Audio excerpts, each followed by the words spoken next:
दर्शक बंधु जय जगन्नाथ। आज आम आपण भागवत पुराण विषय किसी आलोचना करने 18टी पुराण मध्य भागवत पुराण सर्वाधिक गुरुत्वपूर्ण अटे एवं यह प्रसिद्ध पुराण भाव परिगणित अटे। पुराण गुड़िक गणन अष्टम पुराण भाव स्वीकृति दि जाए। भागवत पुराण रे सर्वमोट 12टी स्कंद 335टी अध्याय एवं 18,000 श्लोक रही। यही पुराण रे भगवान श्री विष्णुंकर विभिन्न अवतार गुड़िक विषय सरल भाषा वर्णना हुई। प्रथम स्कंद रे होउची यह भक्ति योग एवं वैराग्यर भावना एवं वर्णना मिले। द्वितीय स्कंद होउची सृष्टिर उत्पत्ति एवं विराट पुरुष स्वरूपंकर वर्णना।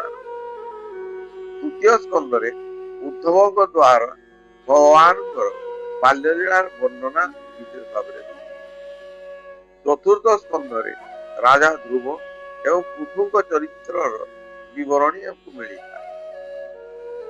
पंचम स्कंद रे समग्र सृष्टिर अवस्था यथा समुद्र पर्वत नदी पाताल नर्क आदि गुड़िक वर्णना।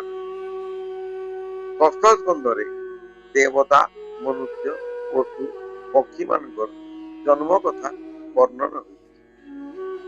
सप्तम स्कंद रे हिरण्यकश्यप हिरण्याक्ष एवं भगवान श्री विष्णुंकर परम भक्त प्रहलाद चरित्र विस्तृत वर्णना। अष्टम स्कंद रे गजेंद्र मोक्ष मनंतर कथा एवं वामन अवतार। नवम स्कंद रे भगवान श्री राम महाप्रभु जीवन कथा एवं सूर्य पंख विषय सविशेष विवरण। दशम स्कंद रे भगवान श्रीकृष्ण असीम लीला विस्तृत वर्णना। एकादश स्कंद रे यदुवंश विनाश घटना पर संपूर्ण विवरण दिया गया।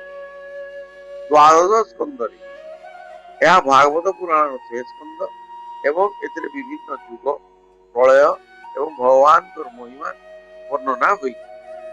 भागवत पुराण महत्व। भागवत पुराण को समस्त पुराण मध्य सर्वाधिक लोकप्रिय पुराण बोली पुराण में भगवान श्रीकृष्ण दिव्य लीला वर्णना हुई, जहाँ अन्य कौन पुराण में एते विस्तृत भाव मिले ना। भागवत पुराण श्रीकृष्ण भक्त मान अत्यंत पूज्य ग्रंथ। भागवतर सारांश नमई नृसिंह चरण अनादि परम कारण परम शास्त्र भागवत अभ्यास करू नित्य सत्य जुगर ध्यान फल त्रेतारे यज्ञादि सफल द्वापरे पूजार विधान पहिले नाम संकीर्तन प्राणी जन्म बारंबार के पुत्र के कहार पियर सकले कर्मे आत जात कर्म बंधने तात मात आत्मा कुशले सर्वसिद्धि तोरई संसार जले करंती पर उपकार धन्य जीवन ताहंकर क्षमा जार हृदय रहे विष्णु वसंती तार देहे जनकृति विष्णु प्राय मणे प्रणाम करे तत्क्षणे काष्ठपाषाण तरुण ये सर्व घटे श्री नारायण धन अर्जन धर्म करी धर्मे प्राप्त नर हरि करल हलाहल विष ताहा मन जार प्रतिकार थाई तार क्षणे भय नाही समस्त महाविष होई ताहार प्रतिकार नाही खेले प्राणी मरे समस्त वंश नाश करे एणु कुसंग त्याग करी देव मो भाव शिव धरी करी कराऊ नाई मो बिनु अन्य गति नाही श्रीहरि नामे जार सदा ताकु न लागे भव बाधा जाको देखी प्राणी डरे जे प्राणी जीवन खाऊ मरे बदल में निष्ठा जार थीबो से पर निंदा न करिवो महते जहाँ आचरिवे इतरे ताहा ही कहिवे से जहाँ प्रमाण करिवे लोके से पथे प्रवर्तिवे साधु दिए जे कथन ताकु संगारे तो नारायण प्राणी जीवन रक्षा कले आपणे रक्षा पाई बोले संपद मते जे संपद नाश का औषध जगते साधु से बोलाती पति से पवित्र करती प्राणी न नाही ताको जे उच्चे निचे देह बही मोहर भावे नित्य शांति निष्ठा भावे मते आत्मार बंधु पद्म आह अन्य भजने की लाभ सकल जीवे नर हरि ধরি সকল দেহের শ্রী নারায়ণ বসন্তি অনাদি কারণ যে শ্রী নারায়ণ দেহ গতে বসন্তি ভাব অনুমতে। শ্রীমদ্ ভাগবত সমস্ত বেদ বেদান্তর সারস্বরূপ। যে ব্যক্তি এহার অমৃতময় রসরে তৃপ্ত হইয়া সে কৌশি বস্তুরে আসক্তি অনুভব করিপারে। বলা যায় যে শ্রীমদ্ ভাগবত কথা শ্রবণ করিয়া মাত্রে জন্ম জন্মান্তর পাপনাশ ভাগবত শ্রবণ দ্বারা চতুর্বর্গ ফল প্রাপ্ত, নিজের মনস্কামনা পরিপূর্ণ, লৌকিক ও আধ্যাত্মিক উন্নতি হইবে।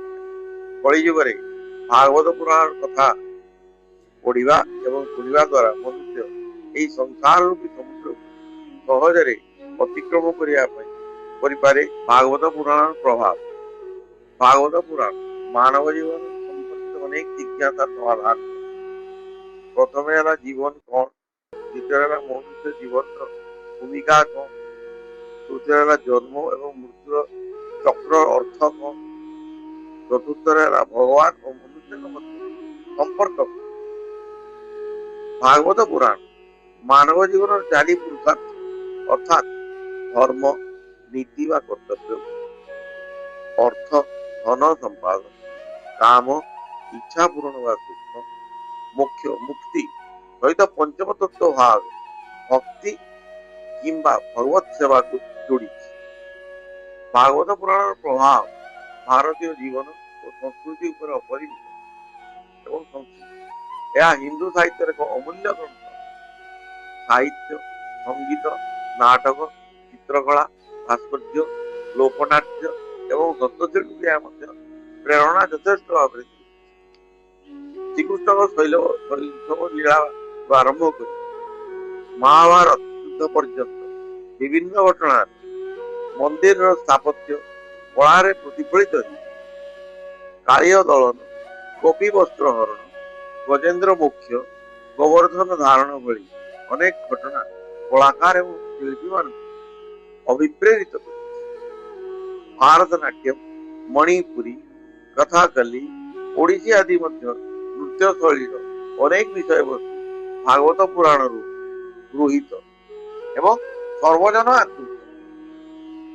ଭାଗବତ ପୁରାଣ ବେଦର ଗୂଢ଼ ଉପଦେଶ ଜାତି, ବର୍ଣ୍ଣ ଏବଂ ସାମାଜିକ ଭେଦଭାବ ଊର୍ଦ୍ଧ୍ୱରେ ଉଠାଇ ସମସ୍ତଙ୍କ ପାଇଁ ସୁଲଭ କରିଛି।